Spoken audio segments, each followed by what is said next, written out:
Selamat malam Mbak Tri Utami. Mbak Tri, baru terlihat lagi sekarang, maksudnya selama ini banyak orang yang bertanya nih, Mbak Tri kemana aja sih, dan sudah kangen sama karya-karyanya. Saya justru banyak kerja di budaya, kemudian saya banyak kerja di kampung-kampung dengan jaringan Kampung Nusantara. Saya banyak berkeliling ke seluruh Nusantara, banyak mengajar juga. Apa yang diajarkan Mbak Tri? Saya ngajar budaya. Maksudnya sejarah-sejarah bangsa atau? Enggak, kami menemani kampung-kampung karena sekarang kan pengarus utamaan kebudayaan ya. Betul. Dan kita juga berdasarkan Undang-Undang Kemajuan Kebudayaan memang budaya memang menjadi safety belt bagi Indonesia sekarang, karena dunia sekarang juga di dalam 17 SDGs juga memasukkan unsur budaya dan gotong royong ke dalam program-program ke depan. Ya, nah ini kita mengenai budaya, Mbak. Ini lagi rame masalah Tedak Sinten. Tedak Sinten. Nah, ini nggak banyak orang tahu. Boleh dijelaskan sedikit dari Mbak Tri, apa itu Tedak Sinten? Iya, kalau di dalam tradisi dan adat istiadat di Jawa khususnya disebut dengan Tedak Sinten.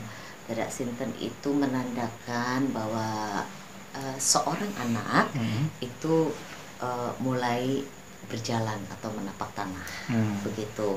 Banyak sekali simbol yang dirangkum di dalam upacara Tedak Sinten, misalnya seperti kurungan ya.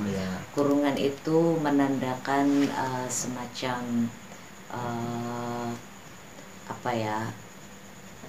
pribadi ya. Di dalamnya biasanya diberi peralatan macam-macam, yang kemudian si anak akan memilih salah satunya. Jadi itu merupakan simbol dari bagaimana anak tersebut sebagai personal, gitu, dia akan memilih apa yang dia minati dalam kehidupannya.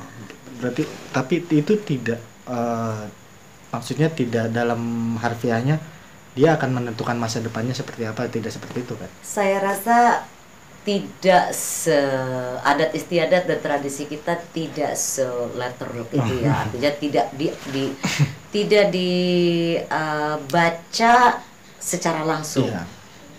Leluhur kita memang banyak memasukkan simbol-simbol, memasukkan banyak sekali, kalau kami menyebutnya siloka ya. Siloka itu sesuatu yang harus dibaca sebagai sebuah perumpamaan misalnya, sehingga yang memaknai juga biasanya adalah sepuh-sepuh gitu ya, yang memaknai itu. Jadi tidak dibaca misalnya anak itu ngambil truk misalnya gitu ya, mainan truk, apakah dia akan jadi supir truk? Tidak dibaca seperti itu. Tapi simbol misalnya dia mengambil mobil gitu ya, oh bisa jadi dia akan melakukan banyak sekali perjalanan keliling dunia misalnya. Itu kalau mobil disimbolkan sebagai kendaraan atau vehicle misalnya seperti itu. Atau anak itu ngambil panci, apakah kemudian dia akan hanya menjadi istri yang masak di dapur? Belum tentu. Mungkin ada pengusaha restoran misalnya begitu. Tapi tentu saja itu tidak serta-merta akan membawa anak itu menuju kemana. Yang akan menentukan jalan adalah anak itu sendiri dengan seluruh faktor sebab akibat yang akan dijalaninya semasa hidup. Nah, Mbak Tri, ini sedikit mungkin Mbak Tri kenal Mbak Kade dan anaknya yang sekarang Mbak Aurel itu punya anak punya cucu. Nah, cucunya ini akan diadakan Tedak Sinten. Apakah ini memang cara Loli dan si Bang Atta ini untuk menjaga kearifan lokal sendiri? Saya rasa penting untuk menjaga kearifan lokal karena kita di dalam DNA kita itu mengalir garis ya, dan adat dan tradisi itu ada di dalam kebudayaan. penting sekali untuk menjaga adat dan tradisi serta kebudayaan. Kenapa? Karena siapa lagi yang mau jaga? Betul. Kalau bukan kita sendiri, karena setiap orang adalah pemangku budaya, setiap orang. Jadi justru saya sangat menghargai, saya sangat respect sekali terhadap Yanti, terhadap Loli, ya, terhadap Atta, Anang, Ashanti, karena masih melakukan hal-hal yang memang dikenal di dalam budaya kita dan menjadi bagian, karena mereka kan orang Jawa. Iya. Mbak, apakah ini menjadi mungkin menjadi satu kecemasan dari Mas Anang sendiri, sama seperti budaya yang ada, karena kearifan lokal ini semakin bergeser kan kita lihat kemarin. Justru apa yang dilakukan Anang dan keluarga ini mestinya bisa menjadi inspirasi bagi banyak orang, bahwa semodern-modernnya hidup kita hari ini, kita tidak akan bisa terlepas dari adat dan tradisi kita, karena kita lahir dan besar di sini. Indonesia itu kaya dengan beragam tradisi, dan tidak hanya di Jawa, ya, Jawa namanya Tedak Sinten, tapi kalau misalnya di luar Jawa juga ada upacara-upacara semacam ini, juga ada ritual-ritual semacam ini, ada seremoni-seremoni semacam ini dalam berbagai nama, tapi dengan maksud yang sama. Mbak Tri melakukan perjalanan selama ini menjaga budaya, mengajarkan budaya. Nah, apakah ini juga menjadi satu concern bagi Mbak Tri? Kalau memang terlihat sekarang anak-anak sekarang, ya, kita bisa bilang walaupun tidak semua, tidak banyak yang mengenal Mbak Tri masalah ini. Ya, perlu ada upaya memang, ya. Kan kita juga melihat ke arah mana dunia bergerak, ya. Hari ini budaya menjadi salah satu target utama untuk dipelajari kembali, dan ini adalah program dunia, ya, dimana kemudian kesadaran tentang pentingnya budaya itu menjadi fokus juga, salah satu fokus dari pembangunan dunia, ya, bahwa justru dunia modern, dunia sains modern juga mulai melihat ke timur untuk mempelajari bagaimana kebudayaan itu memang menjadi salah satu daya tahan, gitu ya, daya tahan suatu bangsa untuk bisa bergerak maju. Dan inilah yang kemudian menjadi concern kita juga yang bekerja di budaya, dengan adanya undang-undang pemajuan kebudayaan. Jadi secara legal formal kerja budaya ini sudah ada undang-undangnya secara konstitusional, dan kemudian juga adanya pemajuan kebudayaan desa, misalnya itu di desa-desa juga banyak dilakukan lagi, mengembangkan tradisi dan bagaimana caranya budaya ini bisa menjadi solusi bagi masalah yang ada di dalam masyarakat. Terakhir Mbak Tri, mungkin nasihat, bukan nasihat apa yang mau disampaikan pada masyarakat semua tentang bagaimana pentingnya menjaga budaya Indonesia? Iya, manusia itu kan terdiri dari 3 komponen, sebagai makhluk spiritual, sebagai makhluk sosial, dan makhluk budaya. Sehingga setiap orang harus membangun kesadaran spiritual, kesadaran sosial, dan kesadaran budaya, karena dia memiliki 3 komponen itu. Sehingga setiap orang adalah pemangku budaya bagi adat dan tradisinya masing-masing. Sehingga yang saya bilang tadi, semodern-modernnya hidup kita penting untuk mengenal adat dan tradisi serta kebudayaan. Kebudayaan itu bukan hanya seni, ya. Seni hanya salah satu unsur dari seluruh kebudayaan itu. Kebudayaan itu adalah produk budaya. Budaya itu adalah pencapaian. Handphone aja produk budaya, ya, gitu. Sepatu pun produk budaya. Sekolah saja itu adalah gagasan kebudayaan.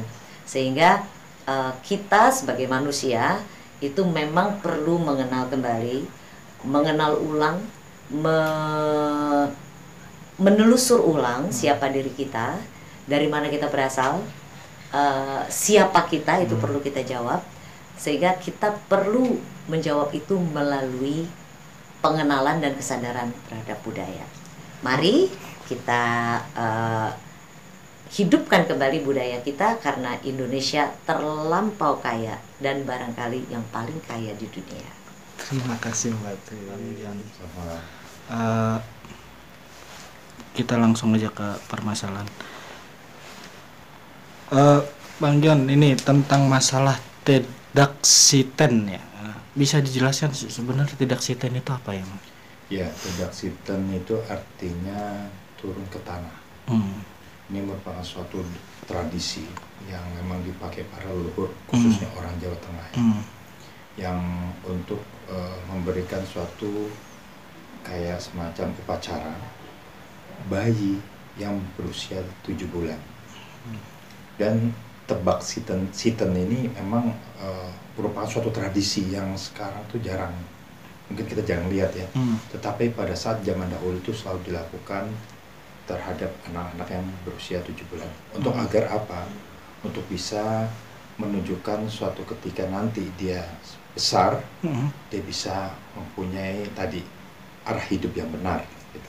Nah, adat ini sendiri maksudnya memang sudah dipakai dari zaman dahulu atau bagaimana, Mas? Iya, kalau ini kita bicara tradisi ini sudah dilakukan boleh dibilang ratusan tahun ya, dari zaman kerajaan Jawa Tengah pada saat itu. Dan tebak siten ini sebenarnya dipakai oleh kelompok orang-orang yang memang memakai masih tradisi adat. Ketika orang yang tidak mengenal tradisi adat biasa nggak mau melakukan seperti ini kan, karena kan tebak siten ini kan boleh dilakukan pada ketika boleh dibilang orang bilang 7 bulan, ya, bahasa seperti itu kan ya.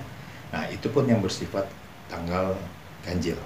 Berarti bukan spesifik bahwa adat ini hanya dilakukan oleh orang-orang yang bisa dibilang ya keturunan keraton atau darah biru gitu. Enggak, ini dilakukan oleh masyarakat Jawa, tapi yang mengenal hukum adat. Hukum adat, gitu ya. Nah, dari prosesinya itu sendiri kan ada berbagai macam ya, Mas. Makna-makna dari yang itu sendiri apa sih, Mas? Sebenarnya kalau tebak siten itu ada 7 tahapan. Salah satunya kita bicara menginjak makanannya, ya itu ada 7 warna dan sebagainya gitu kan ya. Jadi kalau wajik gitu orang Jawa bilang gitu wajik, kan. Ya. Terus ada juga menaiki tangga dan sampai yang disebut dikurung juga di kurungan ayam gitu ya, ada maknanya. Terus memandikan dan sebagainya. Nah sebenarnya di situ ada maknanya bahwa tahapan atau fase-fase itu merupakan suatu fase kehidupan yang dia nanti lakukan sampai dia besar.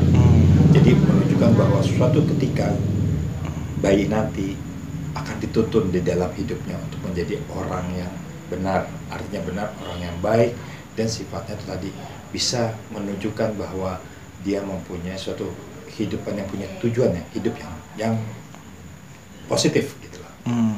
Apakah adat ini hanya dipakai oleh orang Jawa atau bisa dilakukan oleh maksudnya ya suku lain atau apa gitu? Sebenarnya bisa suku lain karena kan sifatnya tadi secara umum tidak ada mengandung sakral-sakral yang ya terlampau orang Jawa. Seperti tadi yang 7 tahapan tadi itu bisa dilakukan. Dan tebak siten itu kan namanya turun tanah atau mengenal bumi lah. Kalau bicara di pesisir itu bukan tebak siten. Anak bayi pun sama ditaruh di laut biar mengenal laut gitu kan. Nah sekarang kalau tebak siten itu dipakai masalah agraris karena menyangkut tadi masalah tanah kan, dia turun tanah. Tapi ketika kita bicara pesisir nggak mungkin di turun tanah, pasti juga harus mengenal laut karena keturunan leluhurnya adalah seorang pelaut atau orang nelayan ya yang mengenal memang hidupnya di kehidupan di areal laut. Nah, ini yang menarik Mas. Adat ini sekarang sudah mulai bergeser dengan modernisasi segala macam dan tidak banyak anak sekarang yang tahu. Nah, kita kembali kepada seorang Atta Halilintar yang notabene adalah bukan orang Jawa, tapi dia melakukan ini pada anaknya gitu. Apakah ini dia ibarat kata mau memberikan warisan leluhur kepada anaknya, memperkenalkan atau bagaimana? Yes. Karena kalau kita lihat bahwa Atta Halilintar menikah dengan Aurel ini kan yang orang tuanya ada Jawanya. Mas Anang tuh ada Jawanya. Nah Mas Anang ini saya lihat sangat dekat dengan kebudayaan. Sehingga itu juga diberikan mungkin masukan. Lalu ketika dalam pergaulan itu juga mengaruhi gitu ya. Misalnya ada orang-orang yang bisa memberikan pendapat. Kalau bayi kita itu nanti dibuat apa ya? Oh ini bagus loh yang sifatnya kayak gini, dimaksiten. Nah, sehingga itu dilakukan. Jadi bukan hanya dipakai hanya untuk orang Jawa, di suku manapun itu bisa dipakai selama tadi ada tatanan. Nah, tatanan ini adalah merupakan suatu bentuk yang dimana adalah merupakan suatu proses kegiatan yang dilakukan, yang pernah terjadi di dalam masyarakat Jawa. Gitu. Ya. Nah, ketika ini tatanan ini dilakukan dan itu positif, nggak masalah, siapapun bisa diambil, gitu ya. Apapun juga, kayak kita juga ada namanya 7 bulan dengan pengajian, dengan apa, itu juga produk-produk yang berarti dari mana gitu, dalam agama kan. Lalu ada kebudayaan, mungkin kebudayaan dari Kalimantan, budayaan dari Sumatera, itu berbeda-beda juga gitu. Nah, apakah ini salah satu karena kan darah ayah ibunya si Amena ini, Atta dan si Aurel ini kan memang bisa dibilang seni ya Mas. Iya. Gitu. Nah, apakah ini memang sebagai salah satu langkah dari mereka untuk memperkenalkan kearifan lokal dan menjaga gitu maksudnya gitu Mas? Gimana Mas? Ya kalau nilai budaya bangsa Indonesia kan budaya yang cukup luar biasa ya.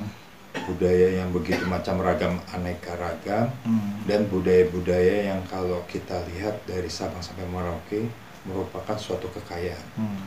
Nah, kearifan lokal ini kan berbeda-beda ya. Nah, ketika kita menunjukkan eksistensi kearifan lokal, maka bisa menunjukkan eksistensi bangsa. Betul. Nah, ini sudah wajib sebenarnya sebagai anak bangsa untuk bagaimana menghargai dan kita bagaimana merawat dari kearifan lokal ini. Betul. Nah, Mas, balik lagi ke Tedak Sinten. Nah, Tedak Sinten ini bisa kita bilang tidak hanya Tedak Sinten ya, mungkin berbagai macam adat.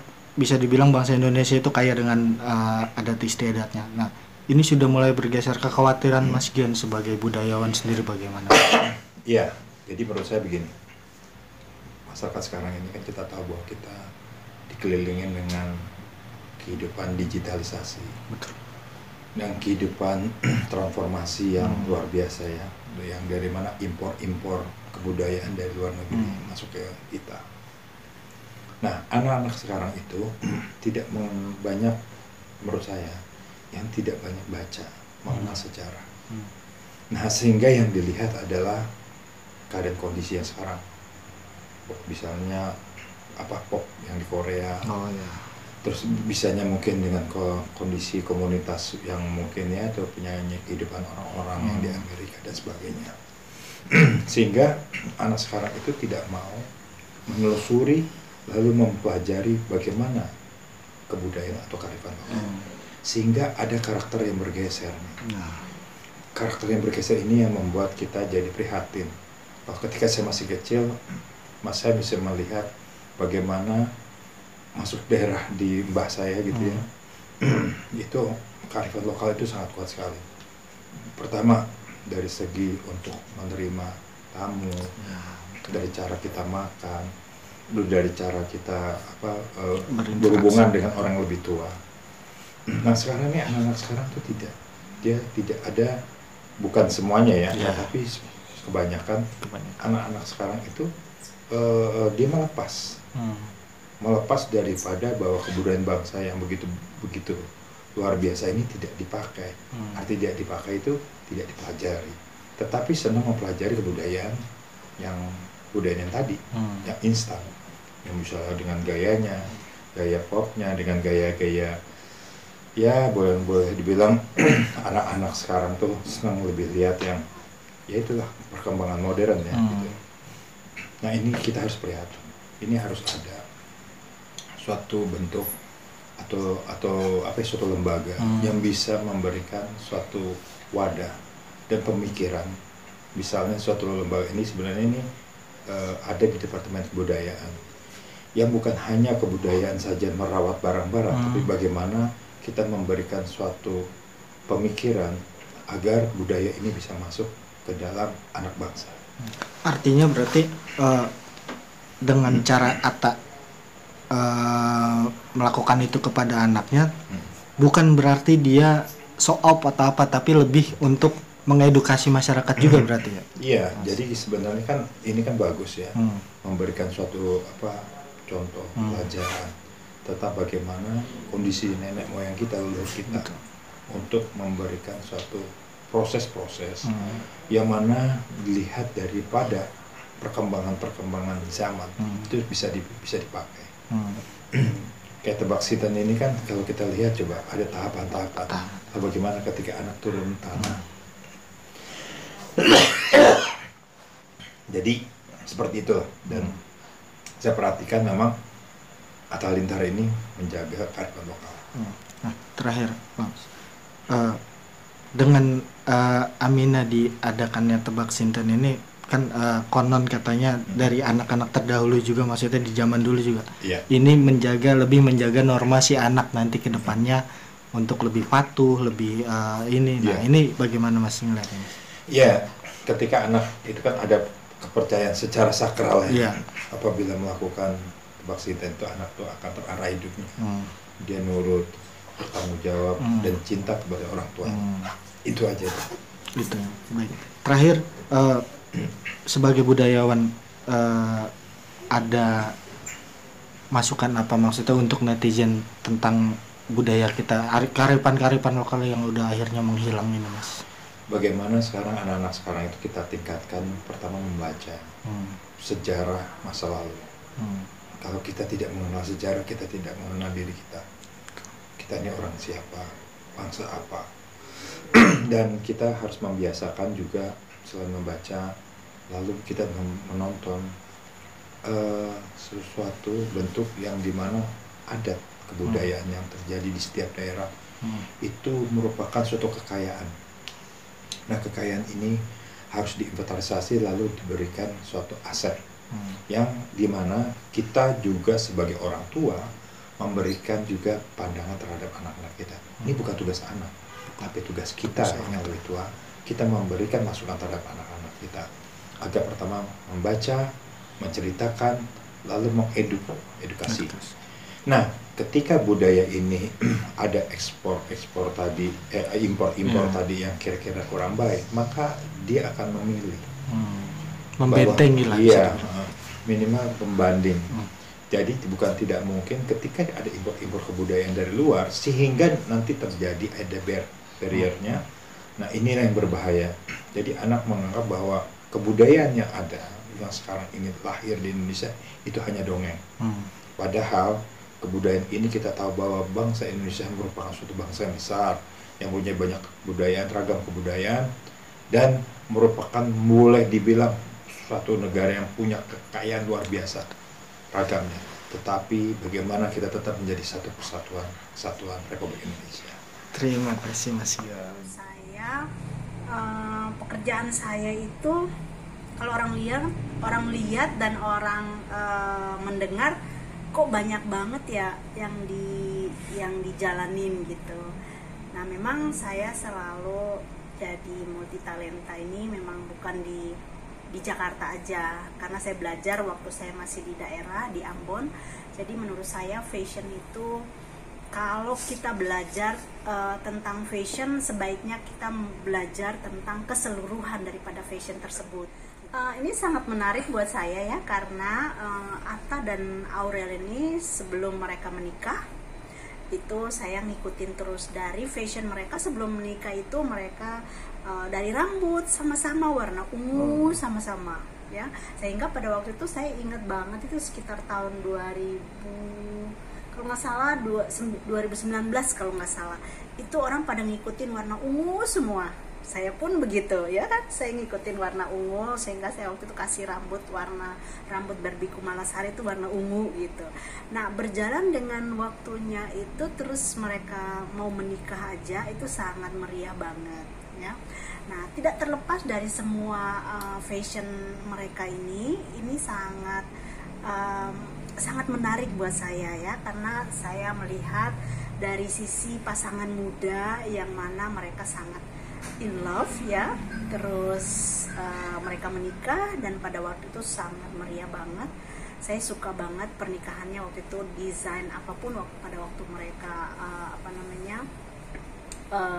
mereka menggunakan sesi 1 ke 2 dan seterusnya sampai sesi terakhirnya itu, sampai hari ini itu mereka tetap masih fashion gitu. Jadi menurut saya ini pasangan di Indonesia, pasangan yang luar biasa, yang keren gitu ya. Yes, yang saya lihat ini karena mereka sudah menikah, mempunyai keturunan ya, punya anak. Terus saya pun melihat ini nanti bakal jadi kayak ikon seterusnya, itu saling continuation ya, antara setelah mereka terus turun lagi ke anaknya gitu. Nah, kembali ke pasangan tersebut ini menurut saya Atta dan Aurel ini, Atta dia lebih mengikuti Aurel, ceritanya seperti itu. Karena kan setahu kita tuh kan kalau Atta ini kan dia dulu tuh rambutnya atau fashion dia itu dia lebih sedikit ke sedikit, kalau sisi saya dari Master of Hair Coloring ya, itu menurut saya fashion rambutnya Atta itu dia lebih larinya ke fashion style yang lebih edgy gitu ya, lebih ya kita bisa bilang bahwa menuju ke rocker ya, karena warna itu di saat berlebihan warna itu kita bisa mengkategorikan nama-nama tersebut gitu ya. Mungkin misalnya kategori rambut Atta tuh kadang-kadang hijau, kadang-kadang biru, kadang-kadang merah, kadang-kadang so many colors ya. Jadi menurut saya tuh Atta style itu dari rambut ke baju itu zaman dia belum menikah itu lebih ke rocker gitu ya. Nah, tapi it's nice rocker gitu karena influence-nya bagus banget untuk anak-anak muda gitu. Nah, jadi setelah dia menikah, dia menuju ke sudah di pernikahan ini, dia terarah ke Aurel gitu, karena stylenya dia lebih keren ya, lebih lebih elegan ya. Menurut saya itu dia lebih mengarah ke Aurel gitu. Nah, Aurel pun dia karena dia udah pakai hijab, tapi dia penampilannya dia itu selalu elegan ya. Jadi kayak satu pasangan yang wow, keren banget gitu. Ya, saya sebagai fashion designer ya, hair master of hair coloring ini biasanya kami orang-orang seni yang seperti ini tuh bicara tentang budget harga itu relatif ya. Kenapa? Karena menurut saya kalau kita lihat dari range harganya yang mereka pakai itu betul mahal gitu kan, tapi sebenarnya kalau kita fashion designer atau siapapun influence kayak kami gini, kami tidak pernah memberikan bahwa orang tuh harus semua harganya mahal, tidak perlu gitu.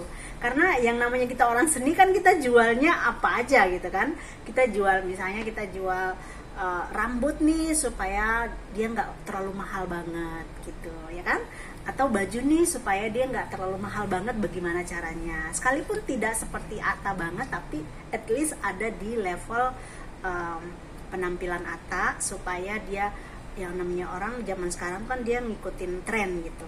Jadi apalagi zaman modern seperti ini ya, jadi kalau bicara tentang range harga itu menurut saya relatif ya, seperti itu, masih bisa masuk ke kalangan manapun gitu. Saya menamakan sepasang Aurel dan Atta ini adalah classy elegan ya, classy elegan, yang mana classy elegan itu dia bisa dibawa ke kalangan manapun, itu tetap ikut aja gitu. Yang saya lihat mereka lebih ke pantulan warna itu ada ke lavender ya, terus juga ke ke purple ya gitu. Karena menurut saya dari dulu mereka sukanya di situ, bahkan kadang-kadang larinya ke abu-abu tapi masih ada pantulan nuansa tersebut gitu. Jadi ya udah, kita ngelihatnya itu satu pasangan yang sarasi ya,